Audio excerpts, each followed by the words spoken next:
Hey, it's me. Okay, little bit of an update. I don't have that much really, but I wanted to make another video. I just felt compelled to do it. Since I uploaded my last video, which was a recording of the scene where my daughter had died, and I narrated the whole thing, the keys were found.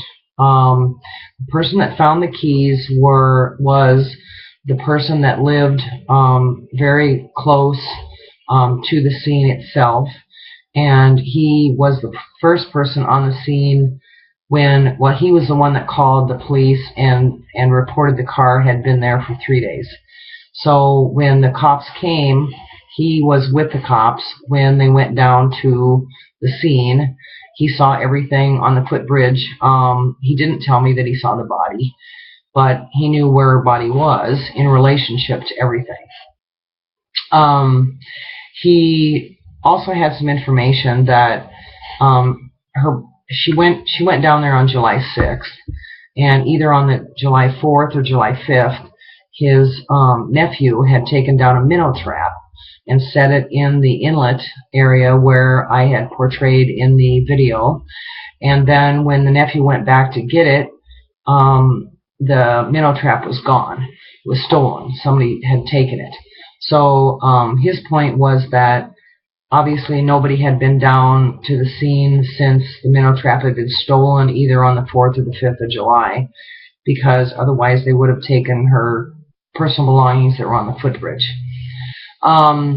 He relentlessly searched the scene into the gorge where the rocks were that I showed on my other video, until he bent down to pick up a pair of sunglasses that weren't my daughter's, but he just bent down to pick up a pair of sunglasses, and he kind of teetered on a rock, and then when he lost his balance and went backwards and he looked down, there were her car keys. And don't doubt it. I mean, they were her car keys, and yes, they had been in the river until, since the day she was down there. They were all rusty and oxidized, and for sure, I don't want to cast any suspicion on this person because he didn't have anything to do with anything. He just was, doggedly searching for her keys, and by God, he found them. So I added a post to the video where I had went down to the river and explained everything to everyone about the footbridge and how far it had been to walk down there and everything. And then I had a family member watch the video, and then they offered their resolution to the whole thing, which was on Friday. Would have been October 4th, I believe, October 4th.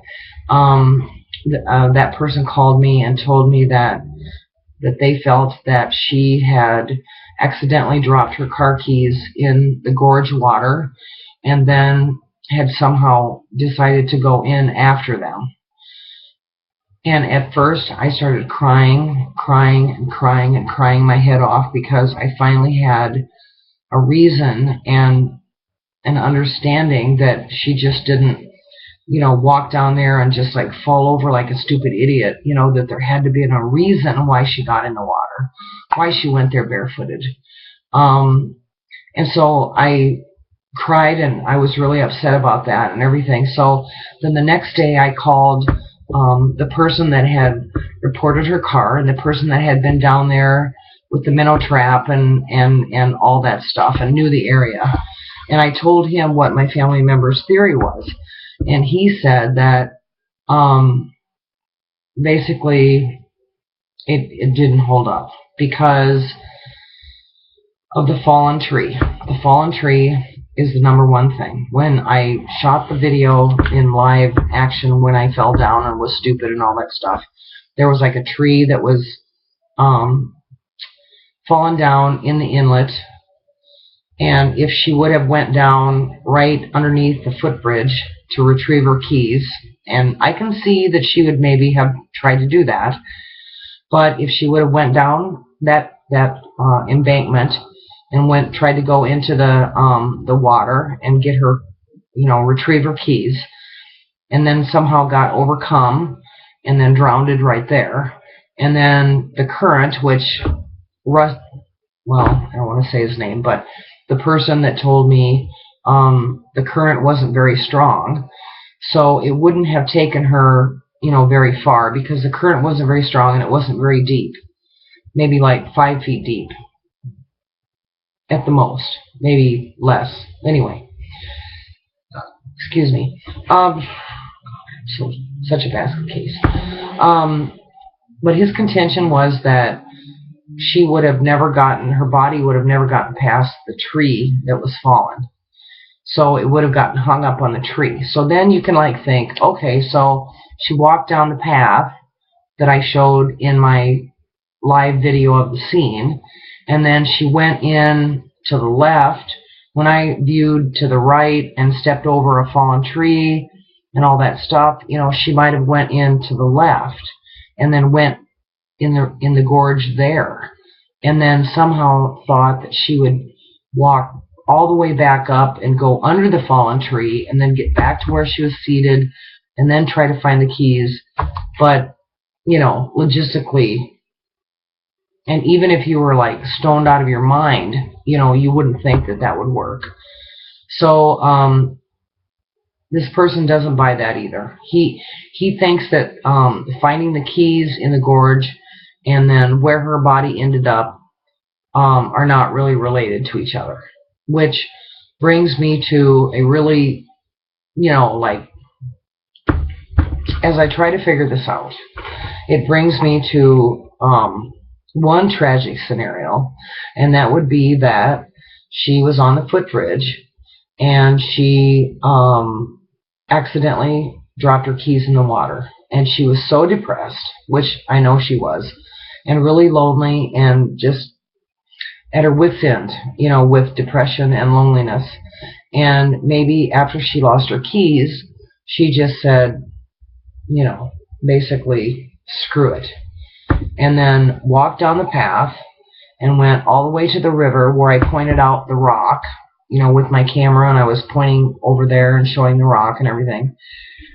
And just jumped in, or just said, screw it, I give up. Which is a scenario, but I can't hardly believe it. But it might have been a scenario. But anyway, the bottom line is that I'm trying to get a hold of the city where I live, the water management person or the flood control person, and try to get a level reading in the inlet, see what it's called. It might have a name. See what the river level was on that date, on July 6th. Try to see where the inlet was fed from, how I could possibly gauge that. There was also a videographer that had been down there the day of my daughter's body discovery, and he had taken a picture at the outward area where the reflectors were, and then he also took some video when the police officers were standing on the corner of the bank getting ready to retrieve her body. Thank God he didn't post a picture of her body being retrieved.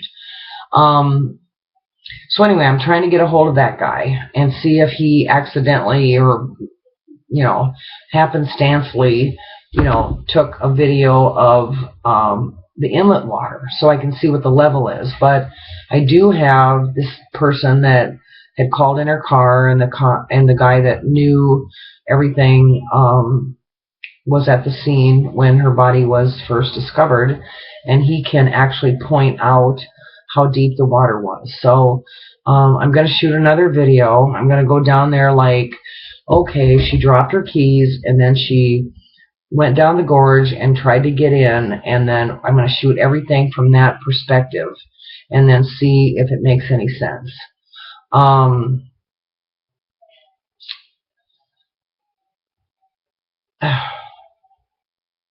It's just so much. And I know I should just let it go, but I can't let it go because I don't, it still doesn't make any sense to me. And then, by the way, a big, huge thing. I talked to the Department of Criminal Investigation today, and a person there I was speaking to about the toxic level in her liver, and he sent me some case studies via email, and he kept saying, was her level in milligrams or micrograms? And I said, oh, no, it was in micrograms. And he acted kind of, like, that's like really low, because all my case studies were measured in milligrams and not micrograms. So, and then he also told me that the product had a very short half-life. And I said, what does that mean, a half-life? And he said, well, that's how long it acts upon you after you have used it or ingested it. So what that meant to me was, first of all, she had very low levels in her liver, and that, the half-life of it was very short. So that really, I don't think that really played an influence in how she drowned it. And then I asked him, I said, when she went down there, she had a big bruise on her left eye. It was bruised all the way up to the eyebrow, and it was starting to turn like bluish green, but it was still, the whole eyelid was bruised. And but yet the coroner never called that out at all. And so I asked the DCI guy, I said, why didn't they call that out? I mean, would the water have extracted all the blood from her tissues so they wouldn't have been able to see a bruise on her eye? I don't really understand that. And he said that basically her body would have been, it's really disgusting, but gross. Her body would have been black. And so any black and blue marks would have not shown up. They would have not shown up at all. So somebody could have, grabbed her by the arms and like pulled her down there, or grabbed her by the throat and held her under the water or anything, and all those bruises on her necks and arms and whatever would not have shown up, because her skin was black because of the way, because of the reason that she had been in there so long. And that's what a body does. It's all relative in the decomposition of the body. And it's really nasty that I would be like, delving into this, but I'm trying to find out the truth. And I believe him, but he said he would agree 100% that that the coroner could not determine that she had any bruises, any bruises at all, or no bruises, or had some bruises, because her skin would have been black. Basically, the autopsy at the initial point before the toxicology was just looking for skin lacerations, gunshot wounds, stab wounds, any kind of a struggle that would have broken the skin. And if someone would have drug her or forced her with their hands and bruised her, that would not have shown at all. He said that she would not have any kind of discernible vein. All the veins would have not, there wouldn't have been any veins. So he kind of told me that her body would have turned to soup, just